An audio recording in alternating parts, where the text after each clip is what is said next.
感谢，可以噻。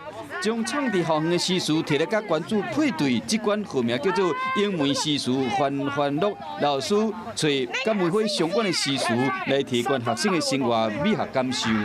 是做成那个翻牌的那个方式啊，有10几首诗，然后隐藏在我们校园里面。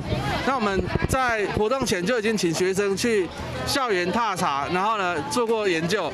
那国文的课程有设关卡，连自然课嘛有，这关卡拢是108课纲的延伸。校方今年透过办在地文化茶会，将这课程关卡分布伫梅园的4周围，让学生囡仔过关鉴赏梅花。平常上学就是坐在教室里面考试上课，在这边就可以玩一些比较不一样的，然后还可以知道一些科学。